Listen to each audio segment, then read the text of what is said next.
إن الحمد لله نحمده حمدا كثيرا طيبا مباركا فيه حمدا يليق بجلاله الكريم وعظيم سلطانه حمدا يليق بأسمائه الحسنى وصفاته العلى حمدا كما يحب ربنا ويرضى أشهد أن لا إله إلا الله وأشهد أن محمدا عبده ورسوله اللهم علمنا ما ينفعنا وانفعنا بما علمتنا وارزقنا علما رب اشرح لي صدري ويسر لي أمري واحلل عقدة من لساني يفقه قولي ثم أما بعد. Puji syukur, Alhamdulillah kita panjatkan kehadirat Allah Subhanahu wa Ta'ala pada kesempatan di siang hari ini. Kita masih diberikan karunia nikmat oleh Allah Subhanahu wa Ta'ala bisa bertafakuh fiddin, hadiri kajian kitab Al-Ubudiyah karya Syekhul Islam Ibn Taimiyah rahimahullah ta'ala. Semoga apa yang beliau tuangkan di dalam kitab ini benar-benar sebuah kebenaran dan kita bisa mengambil faedah dan manfaatnya. Allahumma amin. Baik, untuk mempersingkat waktu kita langsung masuk ke pembahasan. Mari kita sampai ke itu yang dipampang, yang diperlihatkan sama Abu Arkan terkait dengan al-fana. Sekali lagi kalimat al-fana itu adalah istilah orang-orang sufi. Kemudian Ibnu Taimiyah rahimahullah mencoba untuk mengajak diskusi, mendiskusikan kalimat tersebut. Dan beliau menyimpulkan bahwa kalimat al-fana sendiri kalau dicari secara makna harfiahnya, maka tidak keluar dalam praktek itu dari tiga hal. Satu, fana yang dimaksud maknanya adalah kecintaan dan loyalitas penuh ya yang terwujud pada diri seorang hamba, loyal kepada agama secara totalitas. Dan itu dimiliki oleh para nabi dan wali-wali Allah Subhanahu wa Ta'ala seperti Abu Bakar dan Umar dan yang lainnya. Kemudian yang kedua, ini fana yang kedua ini yaitu mereka yang berusaha untuk selalu mendekatkan diri kepada Allah sehingga mereka menghabiskan waktunya, pikirannya, tenaganya hanya fokus bagaimana hati mereka bawa selalu ke arah Allah Subhanahu wa Ta'ala sehingga lahirlah kecintaan, loyal, tidak mencintai sesuatu kecuali yang dicintai oleh Allah, tidak membenci sesuatu kecuali yang dibenci oleh Allah. Itu yang mereka inginkan. Namun pada prakteknya di lapangan, ternyata mereka ini terbagi kepada dua kelompok. Yang satu hilang kontrol, sehingga ending daripada apa yang dia inginkan itu justru menjatuhkan dia ke dalam kesesatan. Itu ketika dia merasa bahwa tidak ada di pikirannya kecuali Allah Subhanahu wa Ta'ala, kemudian kondisi hati lemah. Akhirnya ketika kondisi keimanan yang menurut mereka itu adalah tingkat kesempurnaan keimanan, justru membuat mereka hilang kontrol dan mereka melihat sesuatu ini adalah zat Allah Subhanahu wa Ta'ala. Sehingga mereka tidak bisa membedakan mana Allah, mana makhluk. Dan ini jelas kesesatan. Ini jelas sebuah kesesatan ketika seorang hamba tidak lagi membedakan mana makhluk, mana sang khalik. Nanti akan masuk kepada akidah al-ittihadiyah, yaitu inkarnasi menyatunya sang khalik dengan makhluk. Dan ini jelas bertentangan dengan agama. Nah, ini awalnya juga kebaikan. Kemudian bagian yang kedua, ada orang yang memang masih berada dalam lingkaran syariat. Ketika dia mendapatkan suasana hatinya seakan-akan sudah bukan di alam dunia, dia masih bisa mengontrol, ya, tidak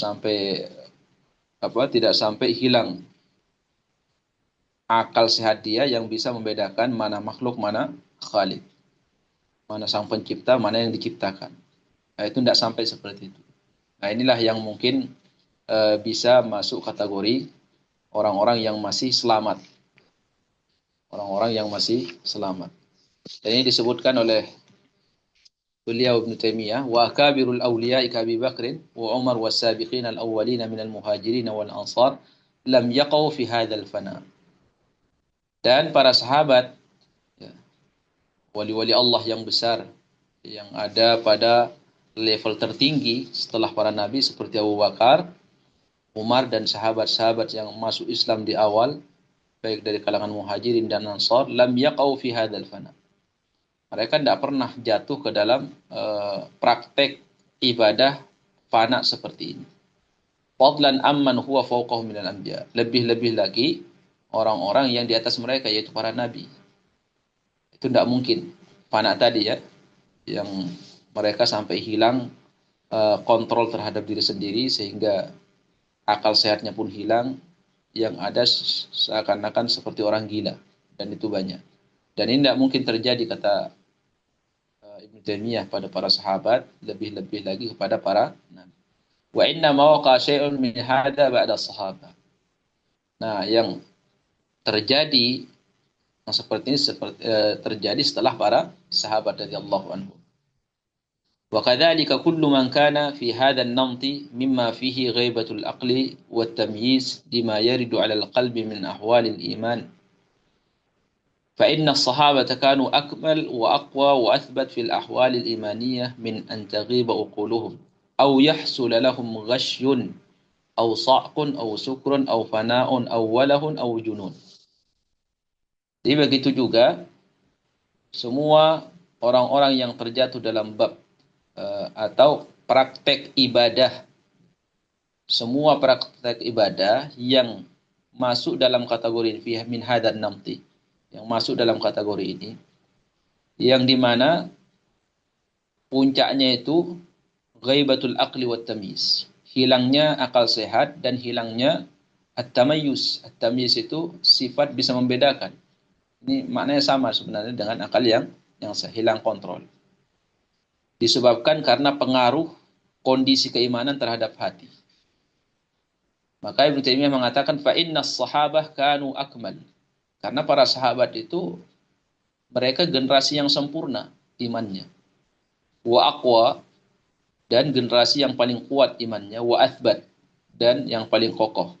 Fil ahwalil imaniyah, dalam bab kondisi pengaruh keimanan terhadap hati. Jadi para sahabat radhiyallahu anhum, ya, hati mereka terpengaruh dengan agama ini itu jauh lebih besar daripada orang yang datang setelahnya. Min antaghiba uquluhum. Tapi sekalipun kondisi keimanan itu menghantam hati mereka, itu tidak sampai kepada tingkat hilangnya akal sehat mereka. Itu tidak terjadi. Makanya tidak ada sahabat yang akhirnya tidak bisa diajak ngomong, misalkan seperti yang terjadi di generasi setelahnya. Au yahsalullahu ghasyun, dan juga tidak terjadi pada diri mereka itu pingsan. Sa'kun, ghasyun maknanya sama, pingsan. Karena kondisi keimanan yang kuat mempengaruhi hati mereka sehingga pingsan, tidak ada di kalangan sahabat radhiyallahu anhu. Au sukrun, atau mabuk. Seperti orang yang mabuk, tidak bisa diajak ngomong. Karena di dalam beberapa kondisi katanya mereka-mereka ini yang terjatuh dalam bab ini terkadang ngelantur. Yang ngomongnya itu ngelantur kemana-mana ketika dia sudah merasa pada puncak imaniyah, ya, kondisi keimanan yang sempurna menurut mereka. Itu seakan-akan hilang akal sehat mereka, berada di alam gaib, ngomong semaunya. Sementara omongannya itu tidak benar, tidak waras omongannya, tidak sehat. Nah, mereka sadar setelah kembali hilang. Mereka itu kembali sadar setelah hilang ghaibubahnya itu tadi, ya, kondisi imaniyahnya itu. Awwalahud aw junun. Walah sama junun sama. Walah itu hilangnya akal sehat, yaitu gila. Apalagi sampai gila. Itu tidak ada di zaman sahabat radhiyallahu anhu, sahabat yang karena keimanan, pengaruh keimanan yang kuat terhadap hati sehingga gila. Nah, orang yang datang setelahnya banyak. Jadi Ibnu Taimiyah rahimahullah taala ini menjelaskan kondisi mereka-mereka yang datang, generasi yang datang setelah para sahabat. Ini banyak yang terjadi pada diri mereka seperti ini. Sampai ada orang yang gila. Ya, karena merasa sudah bukan di alam dunia. Wa inna ma kana mabadi'u hadhihi al-umur fi at-tabi'in min ubadil Basrah.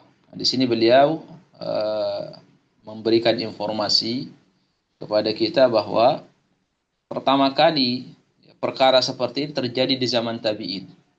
Di zaman tabi'in, secara generasi di zaman tabi'in. Wilayahnya di mana? Di Basrah. Di Ubadul Basrah, ahli-ahli ibadah di Basrah. Saat itu mereka lah yang pertama kali kenal dengan istilah fana seperti ini.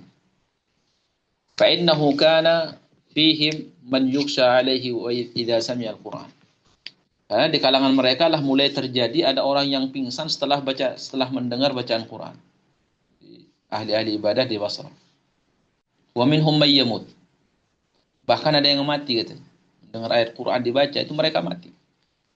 Ka Abi Jahir al-Dharir wa Zurarah ibnu Aufa qadhi al-Basrah. Ini disebutkan contohnya dua orang oleh Ibnu Taimiyah rahimahullah. Abu Jahir al-Dharir, Zurarah bin Auf al-Qadhi Basrah, seorang qadhi di Basrah. Mereka ini berdua meninggal ketika mendengarkan lantunan ayat yang dibaca. Meninggal. Di orang mungkin melihat ini kan luar biasa sampai meninggal. Ya, sebabkan karena terpengaruh dengan bacaan Al-Quran kalam Allah. Wa kadzalika shara fi suyukh as-sufiyyah may ya'ridu lahu min al-fana'i was-sukr. Jadi, kata Ibnu Taimiyah ada yang meninggal seperti tadi yang disebutkan. Kemudian ini maksudnya perjalanannya awalnya di Basra, kemudian di kemudian hari ini semakin menjadi-jadi, banyak bermunculan hal-hal yang aneh. Awalnya itu mereka ahli ibadah, ahli zuhud gitu ya. Sehingga apa? Sehingga di kemudian hari itu malah menjadi-jadi, bertambah istilah fana ini sehingga banyak terjadi pada ulama-ulama ulama-ulama sufia atau ahli ilm di kalangan sufia atau guru-guru ahli ibadah di kalangan sufi. Bahkan mereka ini sampai as-sukr. Sukr ini mabuk. Jadi ngomong ngelantur. Kalau sudah sampai kepada puncak itu. Ma yad'ufu mahu tamyizuhu. Sehingga membuat akal sehatnya hilang. Tamyiz. Hatta yaqula fi tilkal hal min al-aqwal. Sampai dia itu ketika sudah sampai kepada kondisi seperti itu mengeluarkan sebuah ucapan, omongan, ma idza saha, yang andaikan dia sudah kembali sadar dari dari ghaibubahnya itu, dari kondisi itu, arafa annahu ghalata fihi, maka dia akan tahu bahwa ucapannya di saat kondisi seperti itu keluar itu ternyata ucapannya tidak benar. Dia akan tahu setelah sadar bahwa ucapannya itu ucapan yang kotor, ucapan yang menyimpang seperti itu. Jadi keluar ucapan itu saat dia hilang kontrol tadi. Kama yuhka nahwa dzalika min an mithli Abi Yazid wa Abi Husain An-Nuri wa Abi Bakar Asy-Shibli wa amsalihim. Sebagaimana hal ini terjadi pada orang-orang sufi seperti Abu Yazid, Abu Husain An-Nuri, wa Abi Bakar. Ini nama-nama tokoh-tokoh sufi ya. Ketika mereka ini sampai pada puncak seperti itu yang mereka sebut dengan puncak kepanaan atau puncak ghaibubah, itu mereka mengeluarkan kalimat-kalimat yang orang yang mendengar itu sebenarnya melihatnya itu sesuatu yang tidak layak keluar dari ucapan orang-orang yang sehat. Dan mereka sendiri pun yang mengucapkan ini, kalau dia sadar dia tahu bahwa ini ucapan ini dia juga tidak terima. Ini menandakan bahwa bahwa saat dia mengeluarkan ucapan itu, dia tidak punya akal sehat, sudah hilang akalnya, konsentrasinya, kontrolnya sudah hilang. Jadi akal sehatnya hilang sehingga keluar ucapan yang tidak benar. Bi khilafi Abi Sulaiman Ad-Darani. Beda halnya dengan ada juga tokoh sufi. Ini tokoh-tokoh awal. Tokoh-tokoh awal sufi, orang-orang sufi, namanya Abu Sulaiman Ad-Darani. Ini tokoh awal. Kalau ini masih berada dalam koridor syariat, dia masih berpegang teguh kepada Quran dan Sunnah. Sehingga tidak terjadi pada dia hal-hal seperti ini. Sampai pingsan, sampai hilang akal sehatnya gitu. Enggak. Sekalipun mereka terkenal dengan orang-orang sufi ahli ibadah. Wa Ma'ruf Al-Qarhi. Begitu juga Ma'ruf Al-Qarhi. Ini orang-orang awal sufi. Ya, yang dikenal dengan ahli ibadah, tidak terjatuh dalam perbuatan seperti yang di atas. Wal Fudail bin Iyad. Juga Fudail bin Iyad yang sering kita dengar. Ya namanya. Bal wa bi khilafil Junaid. Bahkan Imam Junaid yang dikenal, yang mereka sebutkan bahwa Junaid ini adalah tokoh mereka. Junaid ini ulama sufi dia. Tapi dia ahli ibadah, tidak keluar dia dari Quran dan Sunnah. Dia memang ahli ibadah, zuhud, tidak mau tertarik dengan dunia, pokoknya sibuk ibadah, tapi tidak sampai kepada puncak yang terjadi pada mereka-mereka yang datang setelahnya, sampai pingsan, sampai gila. Wa amthalihim mimman kanat uquluhum wa tamyizuhum yashabuhum fi ahwalihim. Yang dimana mereka-mereka ini ketika berada pada puncak fana tadi, itu tidak membuat akal sehat mereka hilang. Sehingga tidak bisa membedakan antara sang pencipta sama makhluk. Tetap mereka sadar. Sehingga terkontrol omongan mereka saat mengucapkan ucapan tertentu dalam kondisi ghaibuwah tadi. Fala yaqauna fi mithli hadzal fana was-sukr wa nahwihi. Sehingga mereka tidak terjatuh kepada fana dan kemabuan seperti yang dialami oleh sebagian ulama atau ahli ibadah di kalangan sufi. Bal al-kummal takunu qulubuhum laysa fiha siwa mahabbatillahi wa iradatihi wa ibadatihi wa indahum min sa'atil ilmi wat tamyiz. Bahkan yang sempurna itu adalah ketika seorang hamba benar-benar fokus memikirkan kemahabesaran Allah, kemudian fokus untuk ibadah kepada Allah, hati mereka ini tidak ada di dalamnya kecuali kecintaan kepada Allah, tidak menginginkan kecuali apa yang diinginkan oleh Allah, dan selalu berada dalam ibadah kepada Allah. Dan mereka ini masih punya sa'atul ilmi wa tamyiz. Ya. Mereka masih punya ilmu. Tidak seperti orang jahil jadinya. Karena sebagian orang-orang sufi ini kalau sudah sampai kepada puncak itu melakukan tasarrufat, tingkah lakunya orang jahil, ya. Tingkah laku orang jahil bukan orang yang punya ilmu, bukan tingkah laku orang ahli ibadah. Di sebagian mereka-mereka yang awal tidak seperti itu, ya. Ma yashhaduna al-umur ala ma hiya alaihi. Jadi mereka ini ya, seperti Al-Junaid tadi, Fudail bin Iyad, sekalipun mereka ini berada di puncak fana yang tinggi, itu tidak sampai yang kemudian gila, ya, kemudian mengeluarkan tingkah laku seperti orang jahil. Apalagi kalau sampai mereka itu meyakini atau memandang makhluk itu sama dengan Khalik, itu tidak pernah mereka. Makanya di sini Ibnu Taimiyah mengatakan, ma yashhadunal umur ala ma hiya alaihi. Tetap mereka memandang makhluk ya makhluk itu. Bal yashhaduna al-makhluqat qa'imatan bi amrillah mudabbaratan bi masyiatihi. Mereka tetap meyakini dan menyaksikan makhluk ini berdiri di atas perintah Allah. Mudabbaratan bi masyiatihi. Diatur atas kehendak Allah. Bal mustajibatun lahu qanitatan lahu. Dan semua makhluk ini itu tunduk kepada Allah dan taat kepadanya. Nah, ini ahli ibadah di kalangan sufi yang selamat. Tapi kebanyakannya sesat. Mabadi'nya awalnya sama. Ingin fokus ibadah. Yang satu keluar dari syariat, ya, sesat ujung-ujungnya. Padahal awalnya ibadah. Ini yang kita khawatirkan. Kalau seorang melakukan sebuah ibadah yang tidak dicontohkan oleh Nabi, kemudian membawakan istilah-istilah yang tidak pernah diperkenalkan oleh Allah dan Nabi-Nya Muhammad SAW, ya ujung-ujungnya nanti bingung sendiri. Kemana arahnya? Kenapa? Karena tidak ada sumbernya masalah. Tidak ada sumbernya sehingga apa? Bingung. Sama seperti orang sufi ini. Ada istilah fana, tidak pernah dibawa oleh Quran, Nabi tidak pernah kenal, sahabat pun tidak kenal apa itu fana. Nah, itu istilah mereka. Cuman dalam prakteknya, sehingga apa? Sehingga banyak yang sesat dalam prakteknya. Dan sebagian ada orang yang selamat. Tetap berpegang teguh dengan Quran dan Sunnah seperti Fudail bin Iyad dan Junaid tadi. Fayakunu lahum fiha tawsiratan wa dhikra. Wa yakunu ma yashhadunahu min dhalik muayyadan wa mumaddan lima fi qulubihim min ikhlasid din wa tajridit tauhid lahu wal ibadati lahu wahdahu la syarika lah.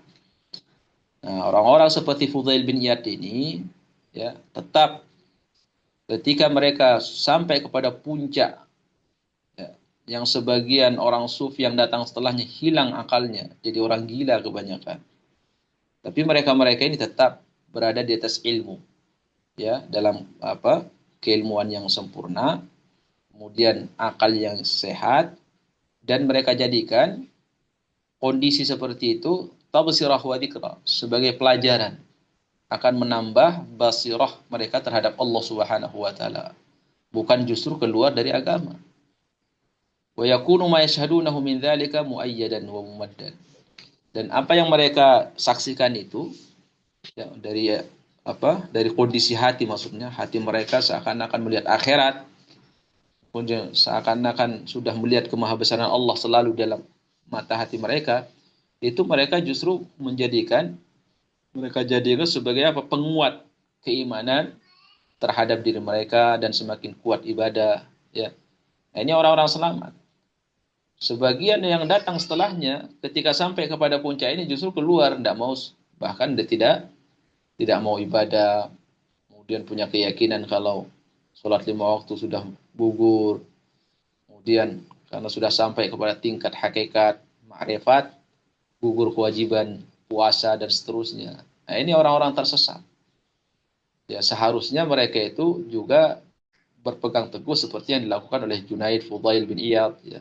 Mereka seperti apapun kondisi hatinya menyaksikan kebesaran Allah Subhanahu wa taala, tetap mereka justru itu dijadikan sebagai penguat mereka untuk selalu tambah dekat ibadah, tambah kuat ibadah dan ikhlas di dalam beribadah, bukan justru keluar dari agama.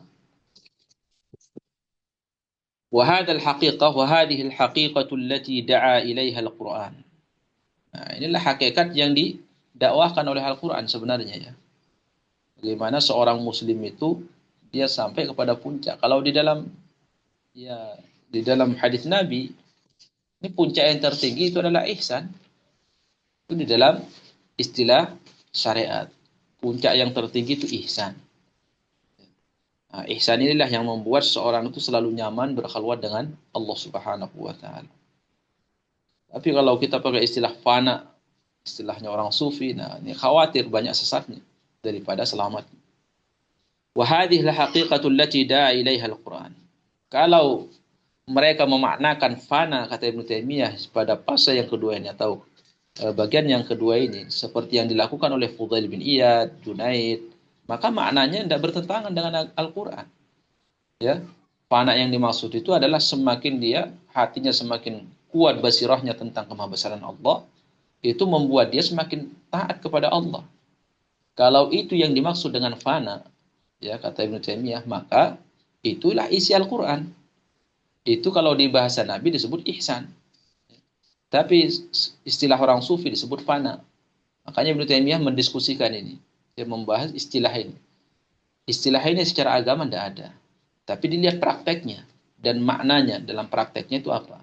Kalau seperti yang dipraktekkan oleh Imam Junaid, kemudian Fudail bin Iyad, kemudian Abu Sulaiman Ad-Darani, maka itu makna Al-Quran. Tidak bertentangan sama Al-Quran, tidak ada masalah. Ya. Kenapa tidak bertentangan dengan Al-Quran? Tapi kalau fana yang dimaksud adalah proses meningkatkan kualitas keimanan kepada Allah, yang pada puncaknya nanti ketika dia sudah sampai kepada puncak keimanan menurut mereka, mereka pada akhirnya gila, kemudian pada akhirnya mengeluarkan kalimat yang tidak layak dikeluarkan oleh orang ahli ibadah, atau bahkan ada yang meyakini bahwa dia tidak wajib lagi sholat 5 waktu dan puasa dan seterusnya karena sudah sampai kepada hakikat dan ma'rifat. Nah ini bertentangan. Kalau fana yang dimaksud dengan ini adalah yang kedua ini jelas bertentangan dengan Al-Quran. Wa hadhihi al-haqiqatu allati da'a ilaiha al-Quran wa qama biha ahlu tahqiq al-iman wal kummal min ahli al-irfan. Tapi jika makna yang kedua dari fana itu seperti yang dipraktekkan oleh Imam Junaid, kemudian Ad-Darani dan seterusnya, maka inilah ajakan Al-Quran sebenarnya. Ini yang dilakukan oleh para nabi juga, kemudian orang wali-wali Allah Subhanahu wa taala, di mana mereka itu selalu meningkatkan kualitas basirah mereka, ya, basirah hatinya kemahabesaran Allah Subhanahu wa taala yang akan membuat mereka semakin semangat beribadah kepada Allah, bukan justru semakin menjauh dari Allah. Wa nabiyuna Muhammadun sallallahu alaihi wasallam imamu haula'i wa akmaluhum. Nabi kita ini pemukanya, pemimpinnya. Ya, makna yang kedua ini. Pemimpinnya wa akmaluhum, dan orang yang paling sempurna kondisi keimanannya, orang yang paling sempurna imannya ya Rasulullah sallallahu alaihi wasallam. Wa lihadza lamma urja bihi ila samawat. Oleh karenanya kita lihat ya. Kita lihat ini. Mungkin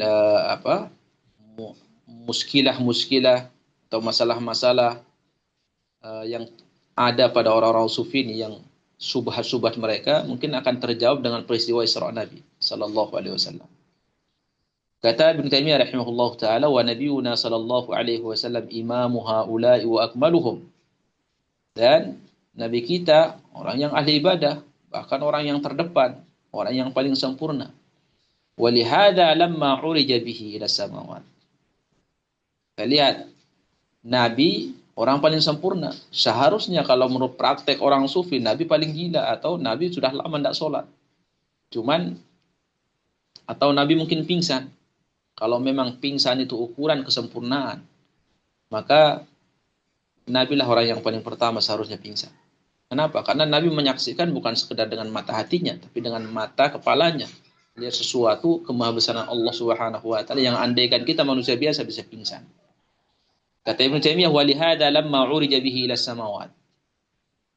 Oleh karenanya ketika Nabi sallallahu alaihi wasallam itu diangkat ke langit oleh Allah dalam peristiwa Isra Mi'raj, wa ayana ma hunalika minal ayat, dan Nabi menyaksikan langsung dengan mata kepalanya kemahabesaran Allah di sana dalam peristiwa Isra Mi'raj.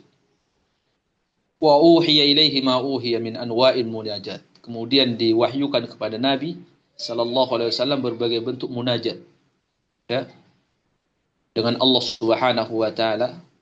Asbaha fihim wa huwa lam yataghayyar hal. Kemudian Nabi sallallahu alaihi wasallam berada di tengah-tengah mereka. Tengah-tengah siapa? Tengah-tengah sana malakutus samawat. Diangkat peristiwa Isra ini, ya. Kita lihat, kira-kira kita bisa tidak membayangkan apa yang dilihat oleh Nabi SAW. Andaikan kita manusia biasa ini diperlihatkan oleh Allah Subhanahu wa taala apa yang dilihat oleh Nabi, kita akan pingsan. Bukan sekedar dalam peristiwa Isra Mi'raj sebenarnya. Nabi diperlihatkan dia neraka, diperlihatkan juga surga. Tapi Nabi tetap dia itu tidak sampai membuat kenormalan akalnya itu hilang, ya, ketika melihat surga. Ada tidak kenikmatan lebih nikmat daripada surga? Tidak ada. Kemudian Nabi diperlihatkan neraka, tapi Nabi juga tidak jatuh pingsan.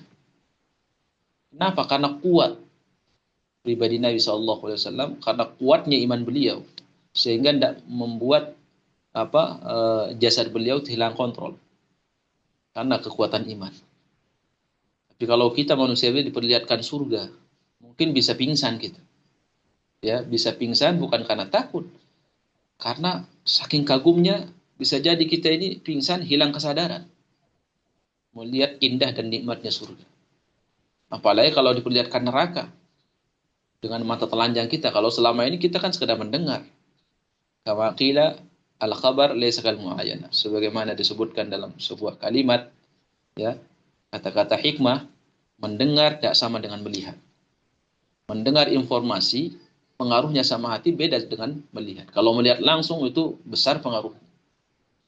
Nah, Nabi SAW dalam peristiwa Isra, banyak yang dia lihat langsung. Yang tidak bisa dilihat oleh manusia biasa.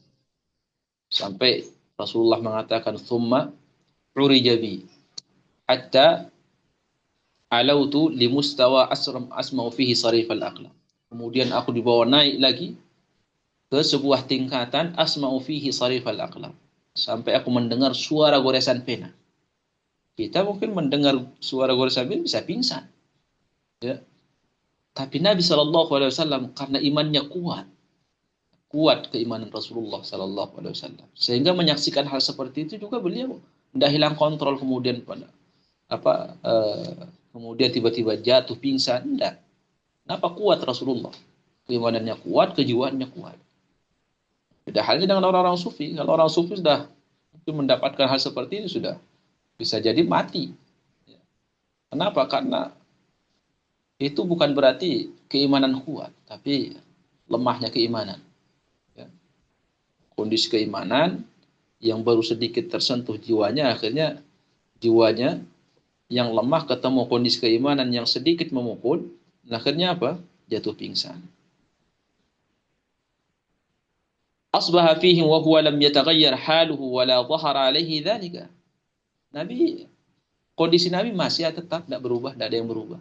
Masih normal Nabi SAW sekalipun dibawa Isra Mi'raj oleh Nabi, oleh Allah Subhanahu wa taala, angkat ke langit. Dia menyaksikan dengan mata kepalanya sesuatu yang menakutkan, sesuatu yang surga dia diperlihatkan dan seterusnya. Tidak membuat dia hilang kontrol. Tetap Nabi SAW dalam keadaan alam sadarnya. Di alam sadarnya. Wala dhahara alaihi dzalika. Tidak muncul peristiwa-peristiwa yang terjadi pada orang-orang sufi. Saat melakukan ibadah, akhirnya hilang kontrol, kemudian jadi orang gila, kemudian ini dan itu dan seterusnya. Nabi biasa tetap ya dalam alam sadarnya. Bi khilafi ma kana yadhhar ala Musa mina at-taghashshi sallallahu alaihi wasallam ajmain. Kita lihat Musa alaihi salam, kata Ibnu Taimiyah, ketika diperlihatkan oleh Allah Subhanahu wa taala gunung, ketika dia minta kepada Allah, kaifa anzur ilaik? Ya Allah, bagaimana saya bisa melihatmu? Ya Allah, unzur ilal jabal. Fa in istaqarra makanahu fasawfa tarani. Kalau kamu melihat gunung itu tetap utuh, tidak ada perubahan, kamu akan melihat saya, kata Allah. Ketika Allah menampakkan dirinya ke gunung, itu gunungnya langsung meletus, ya. Kemudian Musa pingsan. Langsung pingsan Musa melihat kejadian itu. Padahal Musa tidak kena. Musa alaihissalam tidak kena sentuh apa namanya letusan gunung itu. Dia melihat dari kejauhan. Itu pingsan Musa alaihissalam. Kenapa pingsan? Kejiwaannya tidak seperti jiwa Nabi SAW, sekalipun seorang Nabi, tapi Nabi lebih di atas. Nabi lebih kuat daripada Musa alaihissalam. Itu menurut Ibnu Taimiyah rahimahullah taala. Kenapa? Musa diperlihatkan gunung meletus, yaitu pingsan. Sementara Nabi SAW melihat peristiwa-peristiwa yang luar biasa menakjubkan dan menakutkan ketika di peristiwa Isra Mi'raj, Nabi tetap ya tidak hilang kesadaran. Beda halnya dengan Musa. Bukan berarti Musa dalam bab ini tercela, enggak. Ibnu Taimiyah ingin menjelaskan bahwa kondisi manusia itu dalam melihat sesuatu, pengaruhnya sama hati, kemudian kepada akal sehatnya, itu juga tergantung kepada kekuatan iman. Kekuatan iman. Jangankan manusia biasa, para nabi saja itu juga berbeda. Nabi kita melihat sesuatu yang menakjubkan, beliau karena sempurna imannya, lebih sempurna dari Musa alaihissalam, lebih kuat daripada Musa, maka dia tidak terjadi sesuatu yang terjadi seperti sama Nabi Musa alaihissalam. Cuman Musa karena di bawah Nabi SAW, maka beliau pingsan, kata Ibnu Taimiyah rahimahullah taala. Nah, ini bagian yang kedua ya, bagian yang fana yang kedua yang dimaksud. Jadi Ibnu Taimiyah kembali mendiskusikan makna fana itu apa yang kalian maksud. Jika memang makna dalam prakteknya sesuai dengan Al-Quran, maka ngapain kita pakai istilah fana?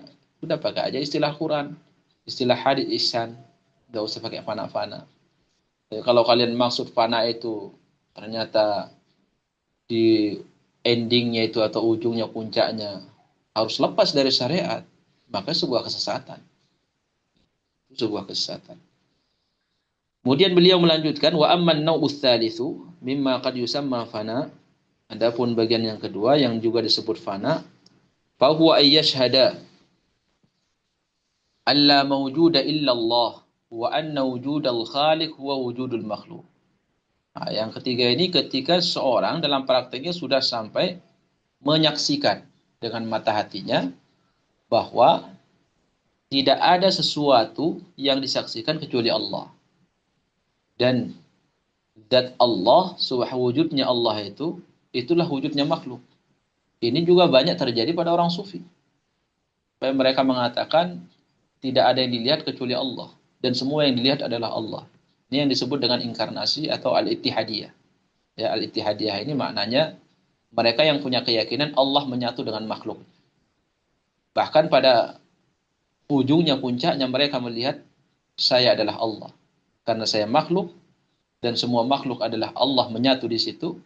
Pada ujung-ujungnya dia melihat pada dirinya ada Allah, sehingga pada akhirnya dia mengatakan dirinya adalah Allah. Allah adalah dirinya, dirinya adalah Allah. Tidak ada bedanya antara dia dengan Allah Subhanahu wa taala wal iyad billah.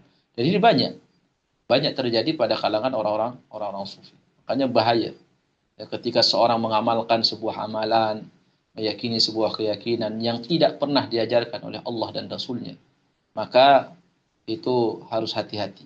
Karena mungkin di awalnya niatnya baik, tapi endingnya itu adalah sebuah kesesatan. Sebagaimana Ibnu Mas'ud mengatakan, kam min muridin lil khairi lam yusibuhu. Berapa banyak orang niatnya baik, tapi karena dalam prakteknya tidak ada tuntunan, dia tetap sesat. Itu yang kita khawatirkan. Jadi jangan kita mengamalkan hal-hal yang aneh dalam agama ini, yang tidak pernah ada dalam pembahasan Quran dan hadis Nabi, sekalipun itu atas nama iman, ya. Kemudian macam-macam lah tingkat makom-makom apa, itu tidak pernah dikenal oleh para sahabat radhiyallahu anhu.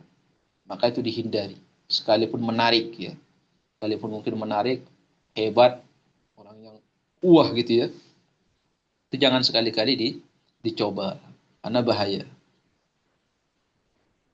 Fala farqa bainar rabbi wal abdi. Ujung-ujungnya fana seperti ini. Ketika menyaksikan sudah makhluk adalah Allah, Allah adalah makhluk, menyatu dengan makhluknya, ujung-ujungnya dia mengatakan dia adalah Allah. Ya udah, tidak ada bedanya bagi dia antara hamba sama Rabb. Mungkin kita yang baru dengar yang seperti ini, mungkin masih belum bisa menerima gitu. Masa ada orang yang melihat dirinya itu Allah. Tapi kalau kita hidup tengah orang-orang sufi, kan kita saksikan orang-orang seperti itu.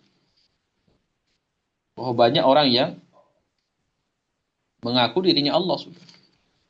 Awalnya itu ya bermata rantai dari pemahaman itu tadi. Praktek-praktek ibadah yang pada akhirnya sampai kepada puncak tertentu, menyaksikan dengan mata hatinya kemahabesaran Allah. Setelah itu dia menyaksikan Allah ada menyatu dengan makhluknya. Pada akhirnya dia mengatakan karena dirinya makhluk maka dia Tuhan. Dia pun Allah. Wal iyadzu billah. Fahada fana'u ahli dhalali wal ilhad.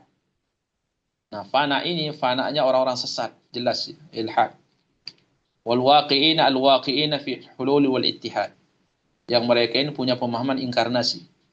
Allah menyatu dengan makhluk. Wal masyayikhu al-mustaqimuna idza qala ahaduhum ma ara ghaira Allah aw la anzuru ila ghairi Allah wa nahwa dhalik famuraduhum bidzalika ma ara rabban ghairahu wala khaliqan ghairahu wala mudabbiran ghairahu wala ilahan ghairahu wala anzur ila ghairihi mahabbatan lahu aw khawfan minhu aw raja'an lahu fa innal 'aina tanzur ila ma yata'allaq bihi al-qalb faman ahabba shay'an aw rajahu aw khafahu iltafata ilayhi wa idza lam yakun fil qalbi mahabbatun lahu wala raja'un lahu wala khawfun minhu wala bughdun lahu wala ghairu dhalika من تعلق القلب له لم يقصد القلب أن يلتفت إليه ولا أن ينظر إليه ولا أن يراه وإن رآه اتفاقا رؤية مجردة كان كما لو رأى حائطا ونحو مما ليس في قلبه تعلق به. Sini Ibnu Taimiyah wal masyayikh al-mustaqimuna, ini syekh-syekh orang sufi yang masih istiqomah gitu ya. Syekh-syekh orang sufi al-mustaqimun yang masih istiqomah dalam kebenaran. Jika salah satu dari mereka mengatakan, ma'ara ghairallah, saya tidak melihat kecuali Allah. Wala anzur illa wala anzur ila ghairillah, dan aku tidak melihat kecuali kepada Allah. Wala anzuru, dan aku tidak melihat kepada selain Allah. Wa nahwa dzalika, atau selainnya. Maka yang mereka maksud dengan ucapan itu adalah ma'ara rabban ghairahu. Nah, ini jadi Ibnu Taimiyah itu ingin menjelaskan seperti ini.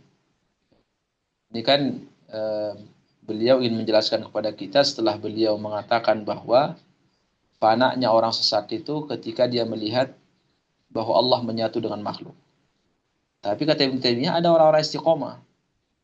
Ucapan mereka itu nanti hampir mirip dengan yang sebelumnya tadi. Hampir mirip dengan ucapan mereka yang sesat yang mengatakan Allah menyatu dengan makhluk.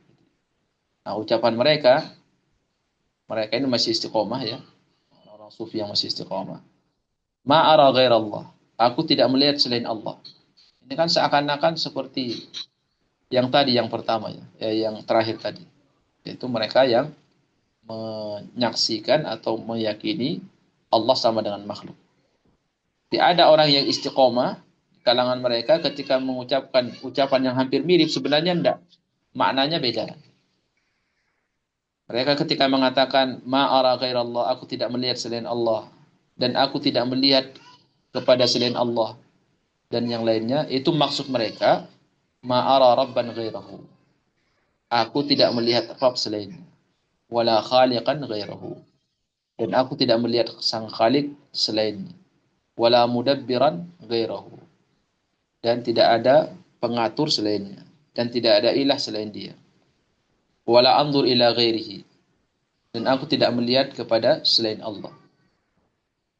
Ini istilah-istilah ini atau ucapan seperti ini, kata Ibnu Taimiyah, jangan ditafsirkan dengan tafsiran yang tadi yang di atas, yang mengatakan sama antara makhluk dengan Allah. Ini beda kata beliau. Ini orang-orang sufi yang masih istiqomah, ucapan mereka terkadang mirip ya dengan yang sebelumnya, cuman maknanya beda. Ketika mereka mengatakan aku tidak melihat selain Allah, ini kan seakan-akan dia ini saat melihat makhluk, dia melihatnya Allah juga berarti. Ternyata bukan seperti itu kata Ibnu Taimiyah. Ini mereka ketika mengatakan aku tidak melihat kepada selain Allah, itu maknanya mahabbatan lahu, saking cintanya kepada Allah Subhanahu wa taala. Au khaufan minhu, atau saking takutnya kepada Allah. Au raja'an lahu. Ya. Au raja'an lahu, atau dia tidak mengharap kecuali selain Allah Subhanahu wa taala. Jadi mereka ini saat mengatakan aku tidak melihat kepada selain Allah, maknanya mahabbatan. Dengan penuh kecintaan, enggak. Jadi dia melihat makhluk, enggak cinta, itu maksudnya. Atau dia tidak berharap. Atau dia saat melihat makhluk, enggak ada rasa takut kepada makhluk. Enggak ada rasa berharap kepada makhluk. Enggak ada rasa cinta sama makhluk, itu maksudnya. Dia tidak mencintai kecuali Allah, tidak mengharap kecuali Allah, tidak mencintai kecuali Allah, dan tidak ada rasa takut kecuali kepada Allah Subhanahu wa taala. Fa'innal aina tanzur ila ma yata'allaq bihil qalbu. Karena mata itu melihat ya, kepada sesuatu yang ada keterpautan dengan hati. Waman ahabba syai'an, barang siapa yang mencintai sesuatu, au rajahu, atau mengharap sesuatu, au khafahu, atau takut dengan sesuatu, iltafata ilaihi, maka dia akan menoleh kepada sesuatu tersebut. Wa idza lam yakun fil qalbi mahabbatun lahu, kalau sesuatu itu tidak dicintai oleh hati, tidak ada kecintaan sama hati, wala raja'un lahu, dan tidak ada di dalam hati harapan kepada sesuatu itu, wala khaufun, dan tidak ada rasa takut, wala bughdun, dan tidak ada rasa benci, wala ghairu dzalik min ta'alluqil qalbi lahu, dan tidak ada yang lain yang terpaut di dalam hati terhadap sesuatu itu, lam yaqsidil qalbu ay yaltafita ilaihi wala ay yanzura ilaihi, maka hati itu tidak tertarik untuk noleh kepada sesuatu itu. Jadi ini mungkin perlu dijelaskan dengan kita pelan-pelan menjelaskannya. Kenapa? Karena ini istilah sekali lagi ucapan orang-orang sufi ya, ya ahli ibadah yang secara lafadz mereka ini ada kemiripan dengan mereka-mereka yang sesat tadi, yang mereka mengatakan bahwa Allah sama makhluk itu menyatu. Tidak ada bedanya Allah dengan makhluk. Sehingga ini fana yang ketiga tadi. Ketika dia melihat kambing, bagi keyakinan dia di situ Allah. Itu Allah. Kenapa? Karena Allah sudah. Jadi menurut mereka zat Allah sama zat makhluk itu tidak ada bedanya. Allah menyatu dengan makhluk. Ini kan sesat. Nah, kata Ibnu Taimiyah rahimahullah, ada juga muncul ucapan yang mirip. Mirip dengan ucapan ini. Secara zahir mirip. Tapi maknanya beda. Maksudnya beda. Nah, mereka-mereka yang mengucapkan kalimat yang syubhat ini, yang agak mirip dengan ucapan yang sesat tadi, ini mereka ahli-ahli ibadah dari kalangan orang-orang sufi, yang mereka masih istiqomah. Ketika mereka terkadang mengucapkan seperti ini katanya. La ara ghairallah. Aku tidak melihat selain Allah. Kan kita akan bertanya, loh, masa kamu tidak melihat makhluk? Masa kamu tidak melihat saudara? Masa kamu tidak melihat dunia ini? Berarti kalau seperti itu, secara zahirnya dia melihat dunia ini juga Allah berarti. Kata Ibnu Taimiyah rahimahullah, bukan itu maksudnya. Bukan itu maksudnya. Jadi maksudnya mereka-mereka dari kalangan orang sufi yang masih istiqomah ini ketika mengatakan la ara ghairallah, la anzuru ila ghairillah. Aku tidak melihat kepada selain Allah. Sementara dia melihat makhluk-makhluk yang ada. Maknanya saat dia melihat pada makhluk, itu dia melihatnya sekedar melihat saja. Bukan melihat penuh dengan kecintaan terhadap makhluk, atau bukan melihat terhadap makhluk penuh dengan rasa takut kepada makhluk itu. Atau saat melihat kepada makhluk, dia ada harapan yang kuat terhadap makhluk itu. Jadi, itu maknanya ketika dia melihat makhluk ini satu, tidak mengharapkan sama sekali sama makhluk siapapun dia. Tidak pernah dia takut pada makhluk siapapun dia. Tidak pernah mencintai makhluk siapapun dia. Misalkan, ya.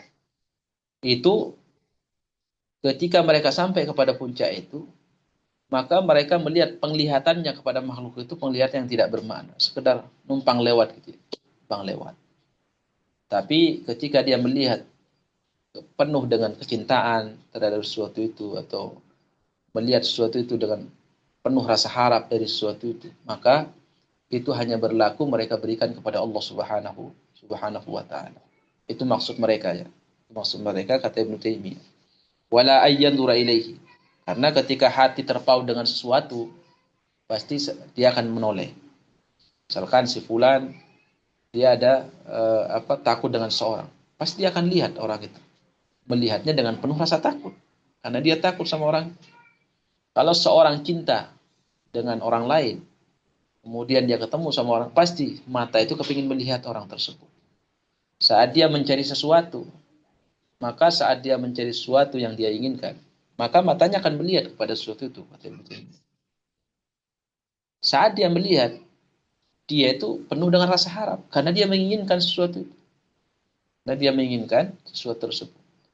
Nah, kata orang-orang sufi ini yang masih istiqomah ini, saat mereka sudah sampai kepada level tertentu, itu mengucapkan kalimat saya tidak melihat kecuali kepada Allah Subhanahu wa taala. Saya tidak melihat selain Allah. Maknanya penglihatan yang penuh cinta, penglihatan yang penuh harap, penglihatan yang penuh rasa takut, penglihatan yang penuh rasa apa? Eh, rasa harap dan mahabbah kecintaan itu hanya kepada Allah Subhanahu wa taala. Wala ayyarahu. Beliau di sini mengatakan wala ayyanzura ilaihi wala ayyarahu wa in ra'ahu ittifaqan ru'yatan mujarradatan kana kama law ra'a haitan. Jadi kalaupun mereka melihat makhluk ini ya, makhluk ini yang tidak ada rasa cinta dan harap kepada makhluk saat melihat itu ittifaqan mujarradan. Ya sekedar seperti lewat, seperti orang melihat tembok. Seperti kita melihat tembok, kata Ibnu Taimiyah. Tingkat orang sufi ini seperti itu dia. Melihat makhluk ini seperti dia melihat tembok. Coba saat kita melihat tembok, apakah ada rasa harap sama tembok itu? Apakah ada rasa tertarik sama tembok itu? Apakah ada rasa takut sama tembok itu? Nggak ada. Dia sekedar lewat aja. Artinya tembok itu tidak membuat kita menarik. Tidak ada yang membuat kita tertarik dengan tembok itu. Ya, entah itu karena tertarik karena takut kepada dia, atau karena cinta, atau karena harap, tidak ada. Kita ya lihat-lihat gitu aja. Lihatnya lewat itu. Murural kiram. Seperti orang lewat, tidak tertarik. Wa nahwahu. Mimma laysa fi qalbihi ta'alluqun bi. Di mana saat orang melihat tembok, ya tidak ada ketertarikan hati untuk memperhatikan tembok. Ya. Karena mengharap sesuatu dari tembok itu atau takut. Nah, begitulah sekelompok orang sufi yang ketika mereka ini selalu mensucikan jiwanya, selalu zuhud, selalu ibadah kepada Allah. Ketika mereka ini sudah merasakan nikmatnya beribadah kepada Allah Subhanahu wa taala, terkadang mereka itu muncul kalimat seperti itu, la ara ghairallah. Aku tidak pernah melihat selain Allah. Loh, kamu melihat makhluk? Ya kalau aku pun melihat makhluk, maknanya itu sekedar melihat seperti melihat orang melihat tembok, ya. Tidak ada ketertarikan. Begitulah dia maksudnya. Saya kalau mau melihat penuh dengan rasa cinta hanya kepada Allah dengan mata hatinya. Wal masyayikh as-salihun rahimahullah ta'ala yadhkuruna syai'an min tajrid at-tauhid wa tahqiq al-ikhlas ad-dini kullihi bihaitsu la yakunu al-'abdu multafitan ila ghairi Allah wa la nadhiran ila ma siwa. Di syekh-syekh orang-orang sufi yang masih saleh ya, semoga Allah merahmati mereka. Terkadang mereka itu menyebutkan kalimat sebagai bentuk pemurnian tauhid dan pemurnian keikhlasan di dalam beragama kepada Allah Subhanahu wa taala. Sehingga apa? Bihaitsu la yakunu al-'abdu multafitan ila ghairillah. Yang dimana hati seorang hamba tidak pernah menoleh kepada makhluk. Dia selalu kepada Allah mata hatinya. Temanya. Ini yang dialami oleh orang-orang sufi yang masih soleh, yang masih lurus. La hubban lahu wa la khaufan minhu wa la raja'an lahu. Saat melihat kepada makhluk, tidak ada rasa cinta, tidak ada rasa harap, tidak ada rasa takut terhadap makhluk. Bal yakunul qalbu farighan minal makhluqat. Bahkan hatinya selalu kosong dari makhluk. Tidak ada tempat makhluk di dalam hatinya. Khalian minha. Kosong dari makhluk. La yandur ilaiha.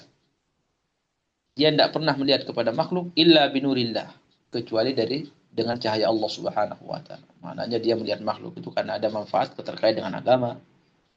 Wabil haqqi yasma' wabil haqqi yusir. Wabil haqqi yautis wabil haqqi yamshi. Maka saat dia mendengar dengan kebenaran. Dia maunya mendengar yang benar-benar. Wabil haqqi yusir. Ya. Dia saat melihat dengan kebenaran. Dia melihat kebenaran, yang dia lihat juga yang benar. Dia melihatnya penuh dengan rasa kebenaran. Wabil haqqi yautis. Juga saat memegang, dia memegang dengan kebenaran. Maknanya apa? Jauh dari sesuatu yang diharamkan oleh Allah Subhanahu wa taala. Wabil haqqi yamshi. Dengan tujuan yang benar dia melangkah. Dengan tujuan yang benar dia melangkah. Dia ini melangkah tujuannya untuk apa? Kan kalau orang itu fokus dengan ibadah, semua gerakannya itu kan dia perhitungkan. Beda dengan kita. Ini kita belajar dari Bapedi ya. Kita ini terkadang banyak tasarrufat kita, tingkah laku kita tidak kita pernah perhitungkan. Padahal Allah Subhanahu wa taala mengatakan dalam Al-Qur'an, "Wa ma yalfidhu min qawlin illa ladaihi raqibun atid." Tidak ada lafaz yang keluar dari mulut seorang hamba kecuali ditulis, dicatatkan. Innallaha ala kulli syai'in muqita. Sesungguhnya Allah Subhanahu wa taala sangat benar-benar menghitung segala sesuatu. Makanya dalam Al-Qur'an Allah mengatakan, "Wa idza huyyitum bi tahiyyatin fahayyu bi ahsani minha aw rudduha. Innallaha kana ala kulli syai'in muqita. Innallaha kana ala kulli syai'in hasiba." Apabila kalian diberikan salam, fahayyu bi ahsani minha, maka balaslah dengan salam yang lebih sempurna, lebih baik. Aw rudduha, atau dengan semisal. Orang mengucapkan assalamualaikum, suruh dijawab dengan waalaikumsalam warahmatullahi wabarakatuh. Kalau dia sempurna, kalau dia mengucapkan assalamualaikum warahmatullahi wabarakatuh, suruh dijawab dengan sempurna, sama seperti itu. Waalaikumsalam warahmatullahi wabarakatuh. Sampai orang salamnya, Assalamualaikum warahmatullahi wabarakatuh. Kita jawabnya, Waalaikumsalam. Berarti kan kurang. Kenapa? Di ujung ayat Allah mengatakan, Inna Allah kana ala kulli syai'in hasiba. Ingat kata Allah, sungguhnya Allah itu akan menghitung semua dari yang terkecil. Jadi jangan sampai, maknanya jangan sampai seorang hamba itu melihat ketika ada orang salam, Assalamualaikum warahmatullahi wabarakatuh. Kita jawabnya, Waalaikumsalam. Ah, tidak apa-apa warahmatullah, tidak perlu ditambah. Cukup itu. Ya cukup, mungkin cukup. Tapi perlu, seorang hamba itu harus hitung-hitungan kata Allah. Hitung-hitungan. Bahwa dengan disempurnakannya, pahalanya juga tambah. Inna Allah kan ala kulli syai'in hasiba, akan dihitung itu sama Allah.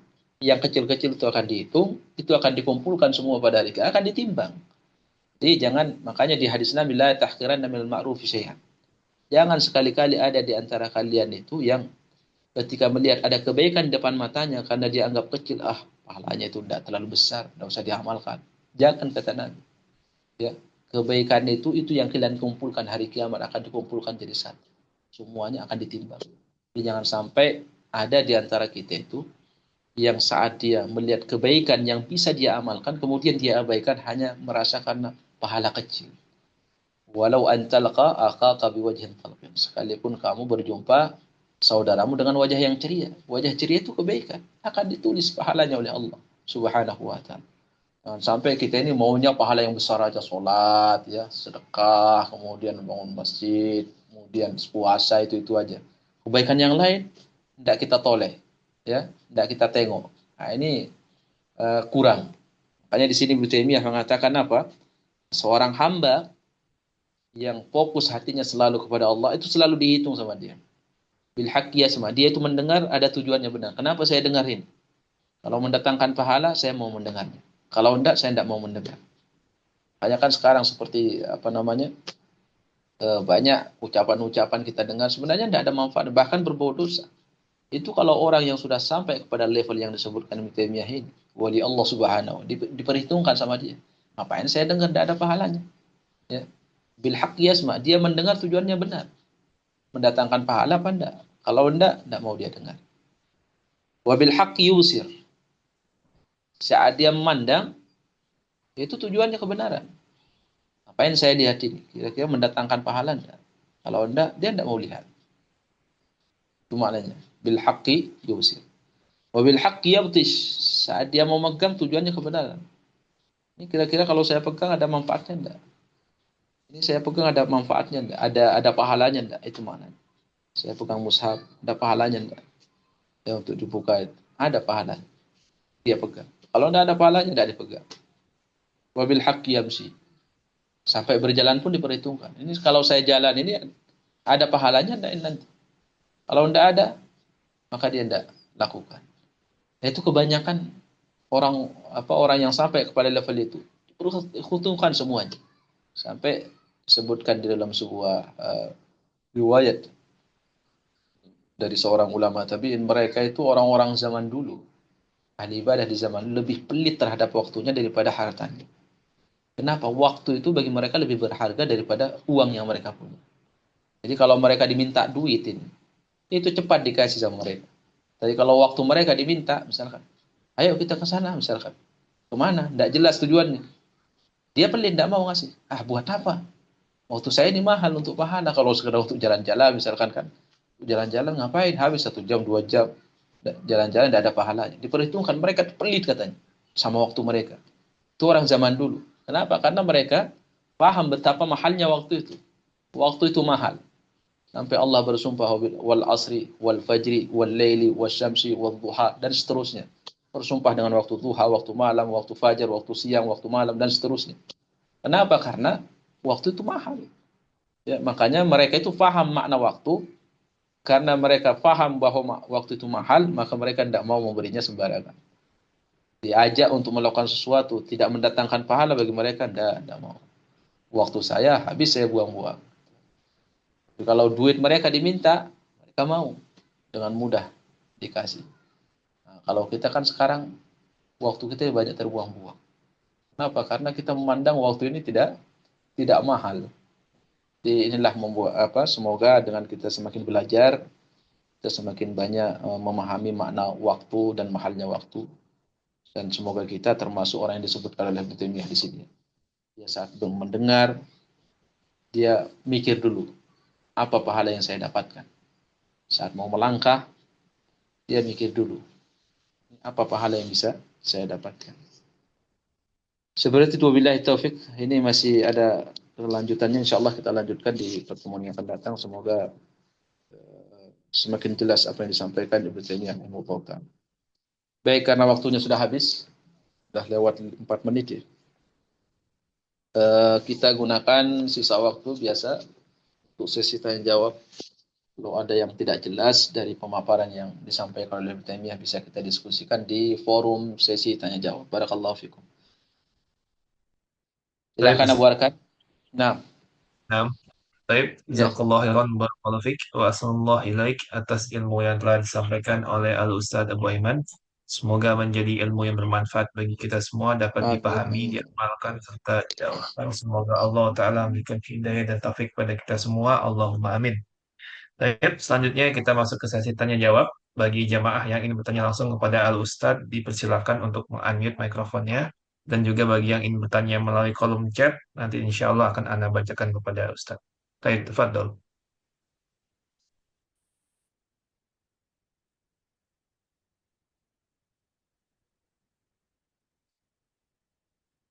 Minum dulu kopinya biar tidak ngantuk. Ya, ya. Enak ini. Enak, belajar online enak. Sambil ngopi, sambil tidur, sambil ngantuk. Masya Yang penting jangan pembawa acaranya yang tidur, bahaya kelewatan. Tidak tutup-tutup nanti Masya ininya, kajiannya. Alhamdulillah. Kopinya harus 1 gelas besar itu. Waduh, belum ada nih kopinya Ustadz. Belum ada, Masya Allah. Insya Allah, Pak. Kalau kopi tidak ada yang menemani, Insya Allah pahalanya lebih sempurna. Ustadz, Allah. saya bertanya deh Ustadz, kalau gitu Ustadz. Saya tunggu-tunggu ibu-ibu yang lain dah bertanya, saya aja deh bertanya. Ya, repot saling menunggu. Ya Ustadz, Masya Allah ya, kalau dengar penjelasan Ustadz itu artinya kaedah yang selama ini sepertinya gini ya Ustadz. Artinya memang menjadikan Al-Quran, Sunnah, dan sahabat. Itu yang sudah menjadi kaedah pakemnya kita, menjadi urutannya gitu ya Ustadz. Yang saya mau ambil, misalnya tadi kan Ustadz bilang nih, ada yang benar. Misalnya dari Sufi, ada juga yang benar gitu kan Ustadz, ada yang salah gitu loh. Ini kan kita harus prinsip tidak mensamaratakan semua salah, semua benar Betul. gitu kan Ustadz. Koridornya kita, yang jelas adalah sahabat sudah disampaikan mereka adalah generasi yang terbaik gitu ya Ustadz. Nah, Yang saya mau sampaikan gini Ustadz, tadi terlintas di benak saya. Misalnya ada yang wafat ya Ustadz, ada yang meninggal sepertinya tanda-tanda kebaikan, misalnya dalam apa yang dilakukannya, misalnya lagi baca Quran, atau sholat, apa-apa. Tapi kalau kita lihat dengan sahabat yang terbaik, mereka kan ada yang wafatnya begitu aja gitu kan Ustadz. iya betul. Ternyata, ternyata kan ini kan harus utuh ya Ustadz. Kita melihat segala sesuatu itu, apakah terpisah-pisahnya kita memahami ini karena kita masih jauh dengan mengenal nama dan sifat Allah Ta'ala Ustadz. Itu satu. Kedua, jauhnya kita dengan syariatnya Allah, artinya secara utuh gitu loh Ustadz. Walaupun bahasanya utuh ini nih, seberapapun kita pahamnya namanya ilmu Allah kan tidak, ilmu Allah itu kan luas gitu ya Ustadz. Tetapi dasar-dasar itu sehingga begitu kita mengenal Allah, mentadabbirin Quran itu sehingga kita tidak salah memensikapin setiap apa yang kita dengar, apa yang kita lihat itu paling tidak ada kisi-kisi kita. Padahal gini, orang diberikan seperti ini pasti dengan ilmu Allah Ta'ala. Yang satu diberikan seperti ini pasti diberikan juga dengan ilmu Allah Ta'ala. Karena Allah itu kan tidak zolim. Sehingga yang harus dipahamin pada dirinya kita, saya memasang gini, harus paham Allah menentukan segala sesuatu dengan ilmu Allah yang meliputi segala sesuatu. Allah memberikan. Sehingga kan saya tuh suka gini Ustadz. Orang melihat meninggal, oh dia meninggal lagi sujud. Oh ini. Seolah-olah kalau tidak dalam keadaan beribadah, dia tidak husnul khotimah gitu loh Ustadz. Iya, iya. Begitu kan memahaminya. Nah ini bagaimana Ustadz untuk kami yang masih belajar, terutama saya, agar tidak lari dari koridornya yang Allah inginkan. Artinya tidak berburuk sangka kepada Allah. Karena yang tadi Ustadz bilang, kita ini kan harus benar. Artinya yang dilihat itu tidak semata zohir ya Ustadz, tapi hati kita ini loh terhadap prasangka baik kepada Allah, kepada orang lain, dan juga pada diri. Begitu Ustadz. Mohon penjelasannya Ustadz. Insyaallah. Di antara hikmah Allah Subhanahu wa taala memberikan kita akal itu, Allah Subhanahu wa taala menjadikan segala sesuatu itu multitafsir ya. Sampai jangankan sifatnya yang buruk ya. Kebaikan aja itu multitafsir. Contoh misalkan dalam sebuah riwayat disebutkan Sufyan ats-Tsauri, kalau tidak Sufyan bin Uyainah, beliau itu pernah melihat ada orang yang sholat 2 rakaat di masjid. Itu orang sholat 2 rakaat. Kata beliau terlintas di benaknya, ini orang sholatnya ria gitu. Maka beliau merasakan imbas dari ucapan itu, berburu sangka itu, beliau mengatakan apa? Saya diharamkan oleh Allah qiyamul lail beberapa saat. Gitu. Diharamkan oleh Allah qiyamul lail beberapa saat disebabkan kenapa? Disebabkan karena buruk sangka dia kepada orang tersebut. Masa orang sholat 2 rakaat itu dia kira atau di dalam batinnya terlintas ini orang ria. Gitu. Ini ditafsirin orang ria. Itu orang beribadah, jelas beribadah. Itu malah ditafsirkan yang ria sama dia. Tafsirin yang negatif. Artinya apa? Artinya semua yang kita lihat ini itu bisa kita tafsirkan yang positif atau negatif. Tergantung kita sebenarnya. Kalau kita mau dosa ya tafsirkan dengan yang negatif. Makanya ulama itu kan mengatakan saudara kamu saat kamu melihat mau merespon dia itu udah respon aja, ditafsirin dengan yang positif mungkin selama bisa. Ya tafsirkan dengan yang positif aja. Dan tafsiran positif pasti ada sebenarnya. Pasti ada tafsiran yang positif. Maka kita saat melihat seseorang yang mungkin berpotensi untuk secara zahir penafsirannya negatif, selama ada penafsiran positif ya kita tafsirkan yang positif aja biar kita dapat paham. Contoh misalkan gini, dulu orang-orang salaf atau ahli ibadah di zaman dulu itu rata-rata kurus ya. Rata-rata kurus. Kenapa? Karena mereka itu malam qiyamul lail, siang mereka puasa. Gimana tidak kurus kering? Itu orang-orang dulu. Nah, dulu di Basrah itu ada ahli ibadah terkenal dengan qiyamul lail, kemudian siang harinya puasa. Ketika dia sampai ke Madinah, lagi safar saat itu, dia sampai ke Madinah, maka orang-orang Madinah mengatakan seperti ini, tuh kagum dengan badannya kok sehat gitu. Ini akhirnya dia ditanya, bukankah Anda ruhbanul lail? Bukankah Anda yang terkenal dengan pendeta malam? Karena biasa dulu itu kalau orang yang ahli ibadah itu dikenal di kalangan ahli hadis ya, ruhbanul lail, pendeta malam. Pendeta itu kan kalau ibadah itu kan istiqomah terus sabar gitu kan, sekalipun dalam kesesatan. Nah, mereka istilahnya diambil sama ulama. Ruhbanul lail itu orang yang selalu ibadah di malam hari, pendeta waktu malam gitu. Pendeta di waktu malam. Nah, ketika ahli ibadah ini, ahli hadis ini datang ke sana ke Madinah. Orang-orang Madinah ini karena sudah mendengar nama dia ini sudah tersebar ya. Sampai di kalangan ahli hadis kalau dia ini pendeta malam, orang yang ahli qiyamul lail, orang yang ahli puasa gitu. Kok ketika sampai di Madinah itu badannya tidak kurus, dia tidak seperti yang lain. Tidak kurus kering gitu kan. Dia malah sehat badannya. Akhirnya ditanya, bukankah Anda yang pendeta malam yang terkenal, pendeta malam di daerah Irak? Iya kata. Kok badannya sehat gitu? Kok tidak kurus kering gitu? Iya katanya. Bifarahi bil Islam. Karena saya senang sekali sama Islam ini. Jadi kesimpulannya, dia itu sekalipun sering qiyamul lail, sering puasa, capeknya puasa sama capeknya qiyamul lail tidak membuat badan dia kurus katanya. Kenapa? Karena yang membuat dia itu tidak terpengaruhi oleh capeknya itu, capek ibadah itu. Itu karena senangnya dia, gembira dia dengan Islam ini. Jadi gembira dengan Islam sehingga apa? Sehingga dia sehat katanya.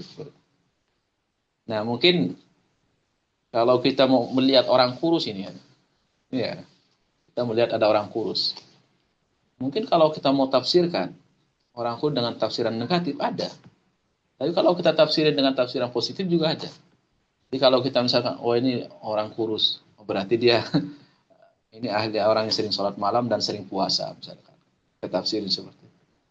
Oh, ini kalau satu kok sehat badannya, berarti jarang puasa. Itu tafsiran negatif.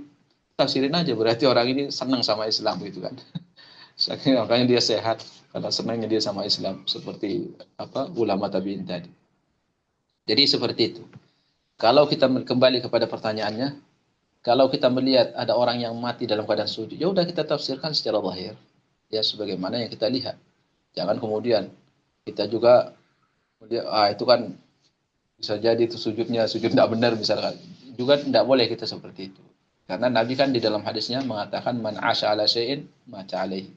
Siapa yang hidup dengan sesuatu maka dia akan mati di atas kebiasaan itu. Itu sabda Nabi SAW. Jadi orang yang terbiasa ibadah, maka dia akan mati dalam saat ibadah. Itu umumnya. Tapi bukan sesuatu yang harus terjadi. Jadi kalau kita melihat ada orang yang meninggal dunia dalam keadaan sujud, ya udah kita tafsirin dengan yang positif. Semoga dia termasuk husnul khatimah.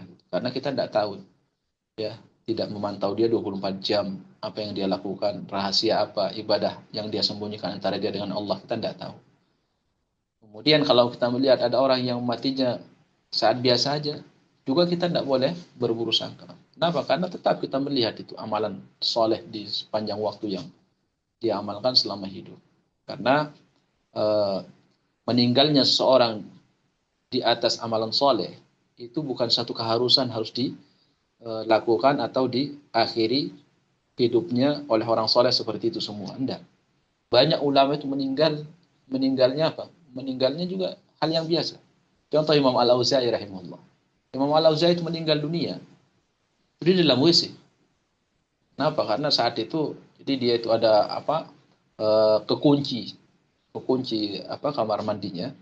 Kemudian kemasukan asap, akhirnya tidak bisa nafas, meninggal dia dalam. Karena istrinya tidak bisa buka. Ya kejadiannya itu, saya lupa Allahu a'lam seperti apa. Yang jelas dia meninggal dalam WC. Ini kalau orang melihat, suul khatimah. Ya itu terlalu berburu sangka.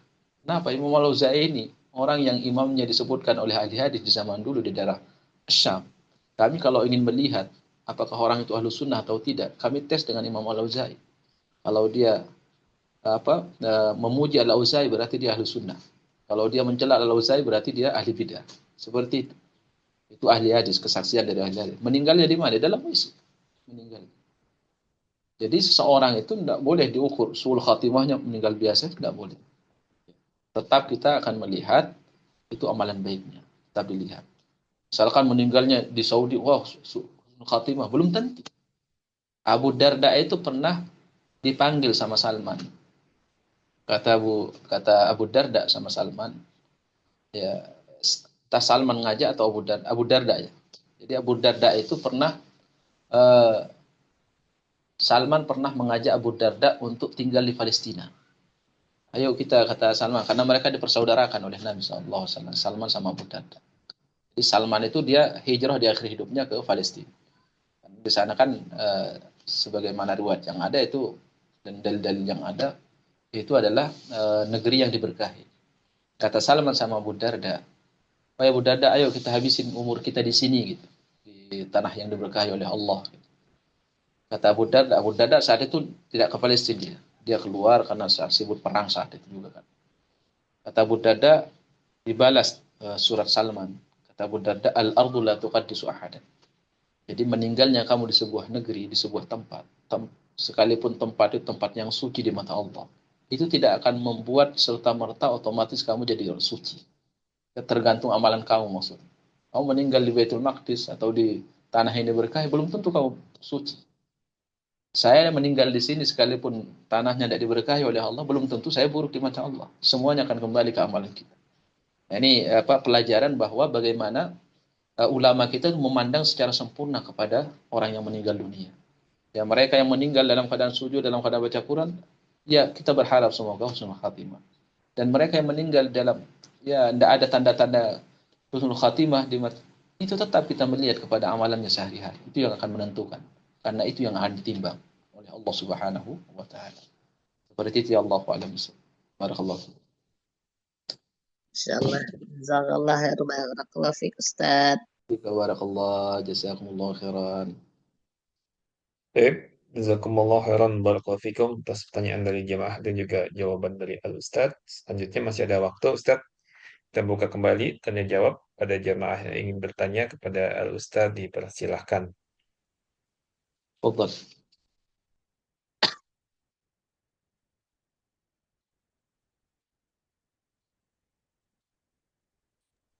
Kalau gitu, anak yang bertanya, Ustaz. Kalau gini, Anak yang bertanya, Ustaz. Kalau gitu.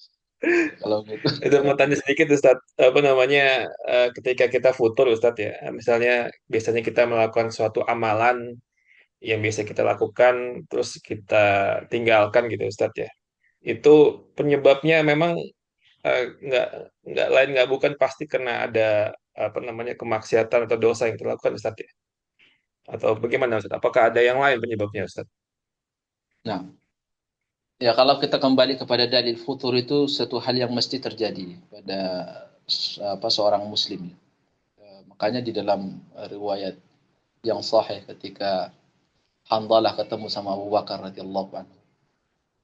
Kata Abu Bakar, "Kaifa asbahta ya Hanzalah?" Bagaimana kamu di pagi hari? Kata Hanzalah, "Nafaqal Hanzalah." Hanzalah jadi orang munafik. Loh gimana kata Abu Bakar kok bilang seperti itu? Ya gimana saya tidak menilai saya orang munafik. Kalau ketemu Nabi, saya ingatnya akhirat. Kalau kembali ke rumah ketemu anak istri, ingatnya dunia gitu kan. Kalau seperti itu ukuran munafik, saya juga mengalami hal yang sama kata Abu Bakar. Akhirnya, coba ditanyakan ke Nabi. Akhirnya ditanya ke Rasulullah. Akhirnya kata Rasulullah kepada Abu Bakar, "Innama hiya sa'atun fasa'a." Jadi semangat itu tidak rata-rata umumnya itu ya sekali-sekali kita ingat akhirat, sekali-sekali. Ya, kalau kita ini kata Nabi SAW, kalau andai kan kita kalian itu semangat terus di 24 jam, lasafahatkumul malaikatu ala furasikum, ala furusikum. Kalau kalian itu tidak pernah putur beribadah seperti malaikat, maka malaikat berjabat tangan sama kalian di atas ranjang kalian. Innama sa'atun fasa'ah. Innama hiya sa'ah fasa'ah. Kata Nabi, yang namanya semangat itu naik turun kata Rasulullah sallallahu alaihi wasallam. Ada di hadis yang diriwayatkan oleh Imam Ahmad dari sahabat Abdullah bin Amr, likulli amalin syarrah wa likulli syarratin fatratun. Setiap amalan itu ada puncak dia semangat dan ada puncak dia futur. Nah, di futur inilah yang menentukan nasib kita. Kata Nabi, "Faman kana fatratuhu ala sunnati naja." Siapa yang saat futurnya masih dalam koridor syariat sunnahku, maka dia termasuk orang selamat. Tapi barang siapa man kana fatratuhu ala ghairi dzalika halaka. Siapa yang saat futurnya dia sudah keluar dari syariat kata Nabi, maka dia termasuk orang celaka. Maknanya apa? Saat kita futur, jangan sampai saat futur itu kita bermaksiat.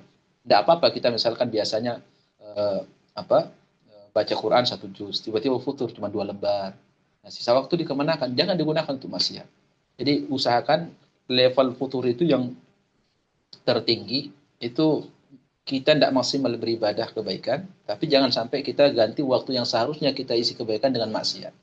Itu yang dimaksud oleh Nabi. Orang yang futur dia bermaksiat. Ya, misalkan cuci mata dulu misalnya, cuci mata bermaksiat kalau masa amal soleh selalu gitu kan. Kan banyak orang mengeluarkan kalimat seperti itu. Ya sekali-sekali maksiat. Nah ini bahaya orang seperti itu. Jadi antum futur itu hal yang wajar. Tapi bermaksiat saat futur itu yang harus diwaspadai. Bermaksiat saat futur. Makanya saat futur ini kita ini harus bisa motivasi diri kita sendiri. Jangan sampai kita ini harus termotivasi harus ada orang lain gitu ya. Karena seorang muslim itu kan bertanggung jawab dengan agamanya. Hasan al-Basri rahimahullah taala saat dia berat bangun malam, dia mengeluarkan kalimat membuat dia bangkit bangun malam. Apa kata dia? Hasan al-Basri mengatakan, apakah sahabat Muhammad mengira akan bisa mengalahkan saya di dalam beramal.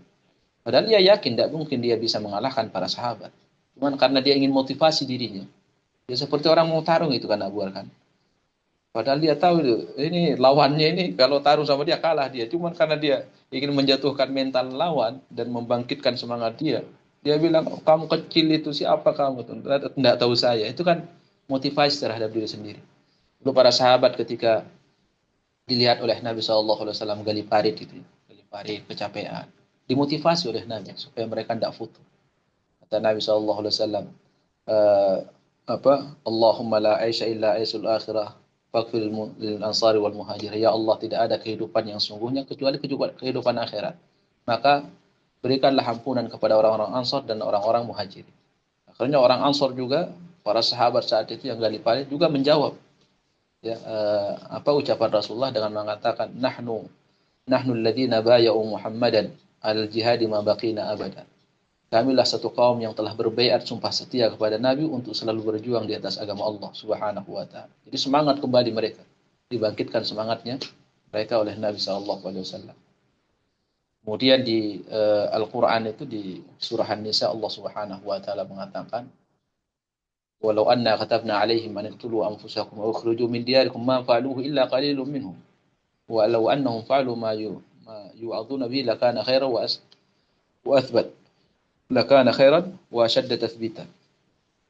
Kata Allah di dalam surah An-Nisa, andaikan kami wajibkan kepada mereka atau perintahkan kepada mereka bunuhlah diri kalian atau keluarlah kalian dari rumah kalian, maka tidak akan ada yang keluar. Kecuali apa? Kecuali sedikit dari mereka. Padahal andaikan mereka mengamalkan apa yang mereka diperintahkan kepada mereka, maka itu lebih baik bagi mereka. Syekh Sa'di mengomentari ayat ini. Seorang hamba itu saat dia futur untuk mengamalkan amalan soleh. Cobalah dia mikir itu ayat ini kata. Andaikan diperintahkan kita oleh Allah membunuh diri kita sendiri. Itu kan berat perintah itu. Maka bandingkan dengan perintah yang ada, cuma suruh sholat 5 waktu, suruh puasa, suruh sedekah, suruh zikir. Bukan suruh bunuh diri sendiri. Dibandingkan supaya apa? Supaya semangat. Karena Allah Maha berkehendak. Allah itu fa'alul lima yurid. Andaikan dia memberikan syariat kepada kita berat, yang kalau kita tidak amalkan pasti kita masuk neraka, kan luar biasa itu. Nah, sementara Allah memberikan syariat kepada kita ringan, cuma sholat, bangun malam, bermunajat, baca Quran, kan ringan itu.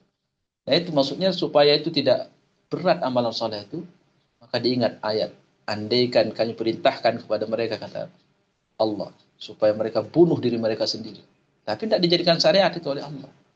Allah mensyariatkan yang ringan-ringan saja. Ya, yang dimana jiwa dia itu sanggup untuk mengamalkan. Nah dengan yang seperti itu, insya Allah kembali akan bangkit.